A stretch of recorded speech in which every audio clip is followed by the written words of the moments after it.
L'agneau commence à ouvrir les seaux, et chaque seau libère quelque chose sur la terre.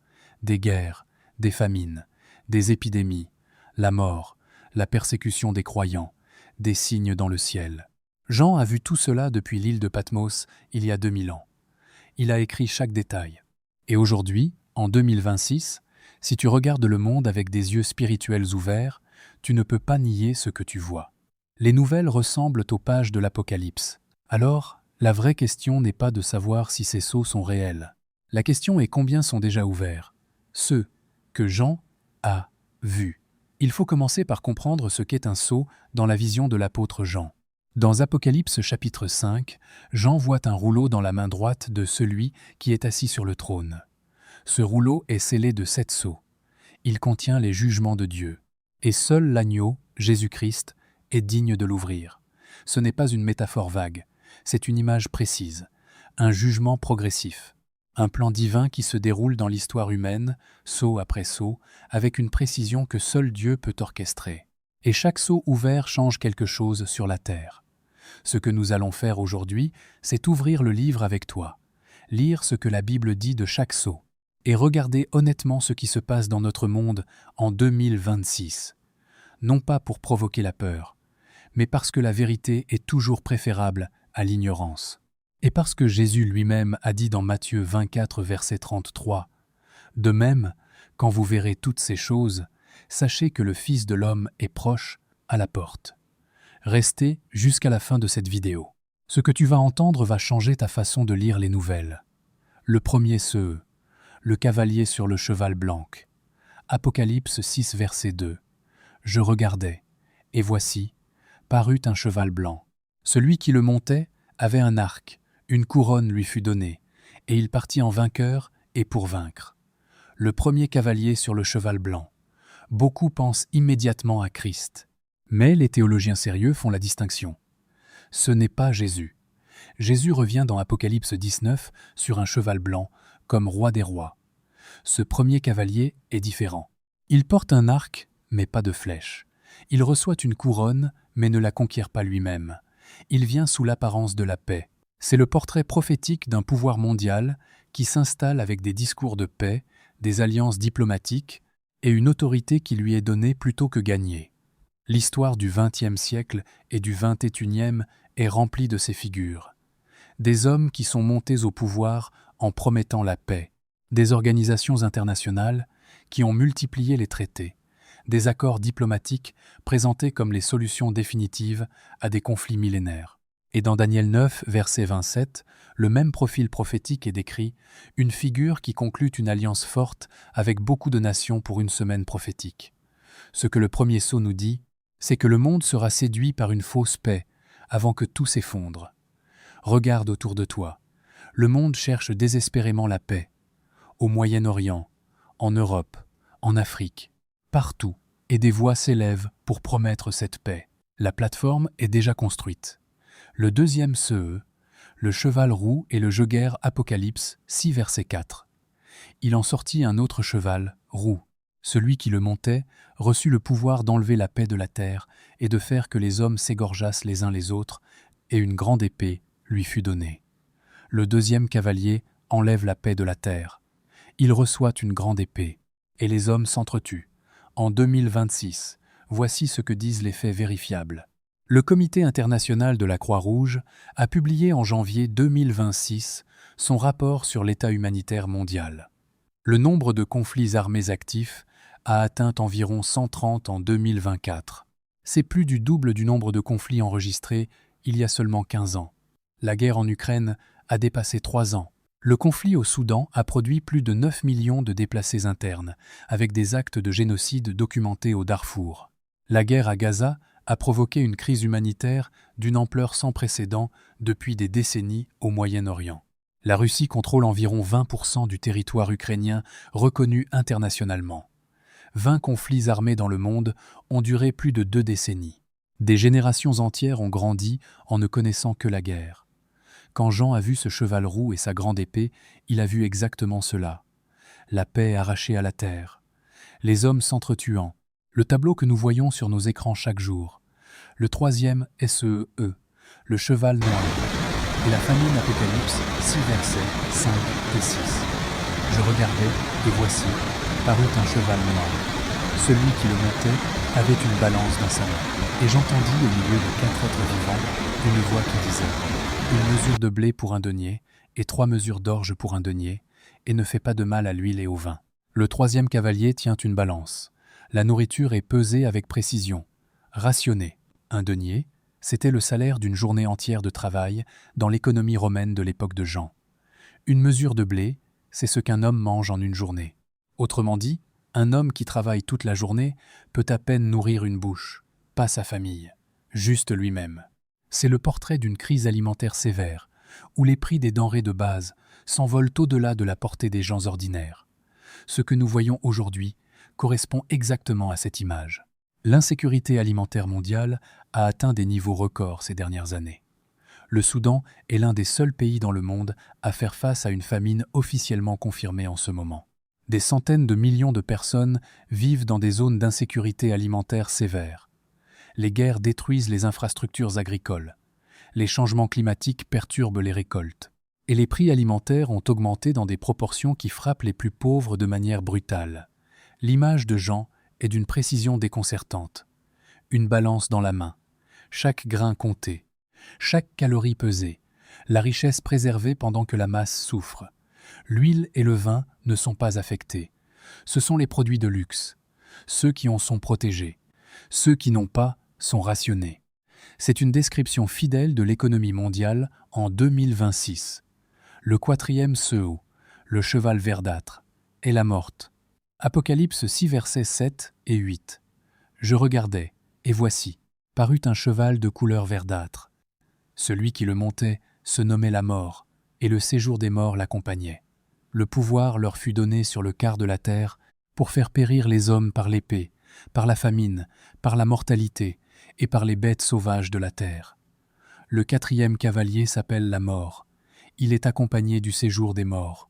Et il dispose de 4 outils, l'épée, la famine, la mortalité et les bêtes.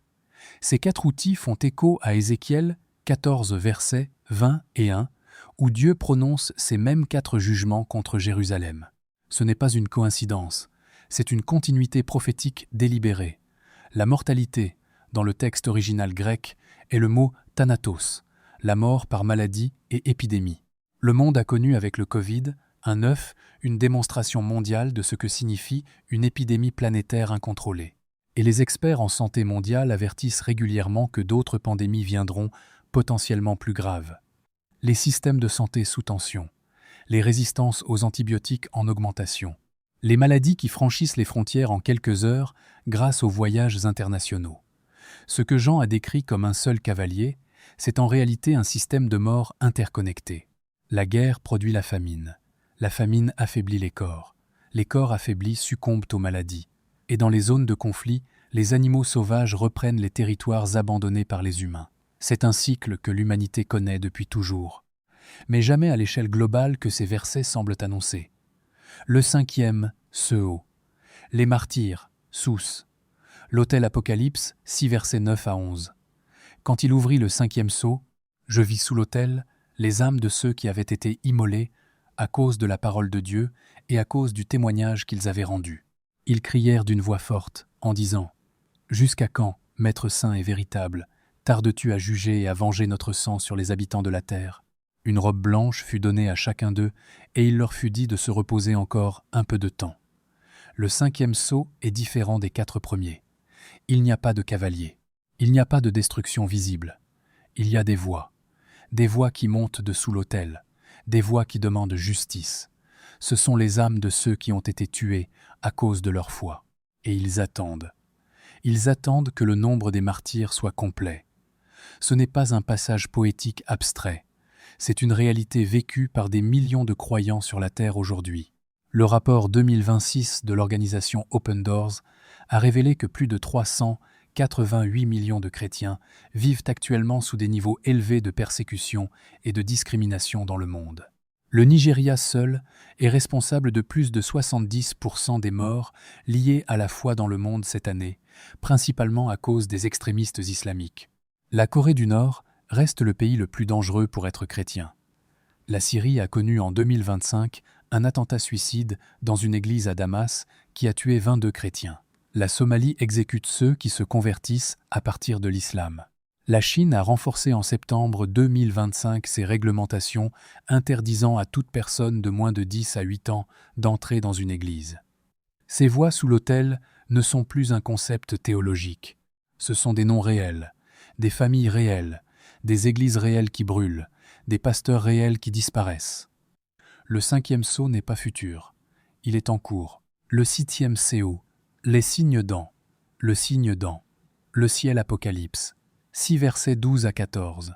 Je regardais, quand il ouvrit le 6e sceau, et il y eut un grand tremblement de terre, le soleil devint noir comme un sac de crin, la lune entière devint comme du sang, et les étoiles du ciel tombèrent sur la terre comme les figues non mûres d'un figuier secouées par un grand vent. Le ciel se retira comme un livre qu'on roule, et toutes les montagnes et toutes les îles furent déplacées de leur lieu. Le 6e sceau est cataclysmique. Un grand tremblement de terre, le soleil obscurci, la lune rouge comme du sang, les étoiles qui tombent, le ciel qui se roule comme un parchemin, et les hommes, de tous rangs et de toutes conditions, qui se cachent dans les rochers en criant aux montagnes de tomber sur eux, disant dans Apocalypse 6 verset 17 « Le grand jour de sa colère est venu, et qui peut subsister ?» Les signes cosmiques de ce sceau ont un parallèle direct dans les paroles de Jésus dans Matthieu 24 verset 29. Aussitôt après ces jours de détresse, le soleil s'obscurcira, la lune ne donnera plus sa lumière, les étoiles tomberont du ciel, et les puissances des cieux seront ébranlées. Et le prophète Joël, dans Joël 2 verset 31, avait déjà annoncé « Le soleil se changera en ténèbres et la lune en sang, avant que vienne le grand et terrible jour de l'Éternel. » Ce 6e sceau n'est pas encore pleinement ouvert. Nous ne sommes pas encore au point où le soleil s'obscurcit visiblement et où les hommes courent se cacher dans les grottes. Mais ce sceau est celui qui précède directement le jugement final. Et les 4 premiers sceaux avec leurs cavaliers ressemblent déjà à l'état du monde en 2026. Le 7e, sceau. Le silence Apocalypse 8, verset 1. Quand il ouvrit le 7e sceau, il y eut dans le ciel un silence d'environ une demi-heure. Le 7e sceau est le plus étrange. Après 6 sceaux de chaos, de jugement, de cavaliers, de guerre, de famine, de martyrs, de tremblements de terre, l'ouverture du 7e sceau produit le silence. Un silence dans le ciel pendant une demi-heure. Ce silence est l'un des moments les plus solennels de toute l'Écriture, parce que dans ce silence, le 7e sceau introduit 7 trompettes, et les 7 trompettes introduiront les 7 coupes de la colère de Dieu. Ce silence, c'est le silence avant la tempête la plus grande que la création ait jamais connue. C'est le moment où même le ciel retient son souffle. Combien de Seus sont déjà ouvertes? C'est la vraie question. Et voici ce que nous pouvons dire avec honnêteté. Les théologiens sérieux ne s'accordent pas tous sur le moment exact où les sceaux commencent à s'ouvrir. Certains pensent que les 4 premiers cavaliers représentent des dynamiques qui ont traversé toute l'histoire humaine depuis la première venue de Christ. D'autres pensent que l'ouverture complète des sceaux appartient à la période de la grande tribulation encore à venir. Ce débat est légitime et honnête. Mais ce que personne ne peut nier, c'est ceci. Les réalités décrites par les 4 premiers sceaux sont présentes dans notre monde aujourd'hui d'une façon intense, globale et accélérée. Des guerres partout, une famine qui s'aggrave, une mort qui se répand par la maladie et la violence, et une persécution des croyants qui atteint des niveaux records selon les données de 2026. Ce n'est peu, être pas encore l'ouverture finale et complète des sceaux, mais c'est indéniablement une préfiguration, un avertissement, un signal que l'horloge tourne. Et Jésus a dit dans Luc 20 et un verset 28 quelque chose de remarquable pour ceux qui verraient ces choses commencer à arriver. Quand ces choses commenceront à arriver, redressez-vous et levez la tête, parce que votre délivrance approche. Il n'a pas dit « baissez la tête de peur », il n'a pas dit « paniquez », il a dit « redressez-vous ». Levez la tête, ce qui vient pour le monde qui rejette Dieu est un jugement. Mais ce qui vient pour ceux qui appartiennent à Christ est une délivrance. Ce que tout cela signifie pour toi. Il y a quelque chose que tu dois comprendre avant de fermer cette vidéo. Les 7 sceaux ne sont pas écrits pour terrifier les croyants. Ils sont écrits pour les préparer, pour qu'ils ne soient pas surpris, pour qu'au milieu du chaos, ils sachent que rien n'échappe à Dieu, que chaque guerre, chaque famine, chaque persécution, chaque tremblement de terre est connu de lui, que l'histoire n'est pas hors de contrôle, elle est dans sa main. L'agneau est le seul digne d'ouvrir le rouleau, pas les gouvernements, pas les organisations internationales, pas les prophètes autoproclamés. C'est l'agneau qui ouvre, c'est lui qui contrôle le rythme, et c'est lui qui a aussi dit en Jean 14, verset 1, « Que votre cœur ne se trouble pas, vous croyez en Dieu, croyez aussi en moi.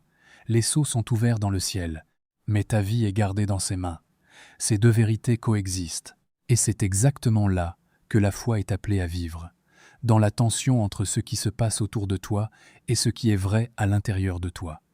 Si tu es croyant, ce n'est pas le moment de dormir spirituellement, c'est le moment de prier avec urgence, d'étudier la parole avec profondeur, de partager l'Évangile avec les gens autour de toi qui ne savent pas encore ce que ces signes signifient. Chaque jour compte, chaque conversation compte, chaque prière compte. Et si tu regardes cette vidéo sans avoir encore fait la paix avec Dieu, voici ce que je te dis simplement. Le meilleur moment pour le faire, c'est maintenant.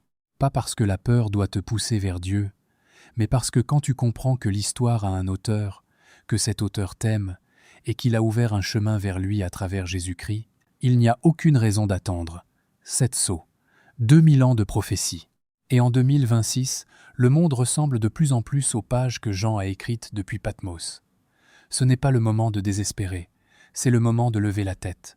Parce que celui qui a tout écrit à l'avance est le même qui a dit « Je suis avec vous tous les jours, jusqu'à la fin du monde ». Matthieu 28, verset 20. Les sceaux s'ouvrent, et la délivrance approche. Dis-moi dans les commentaires, selon toi, dans quel sceau sommes-nous en 2026 ? Écris ton chiffre, et explique-moi en une phrase pourquoi. Je lis chaque commentaire, et je veux connaître ta réflexion. Et si cette vidéo t'a parlé, abonne-toi à la chaîne. Il y a encore beaucoup de vérités prophétiques que nous allons explorer ensemble. Tu ne veux pas les manquer.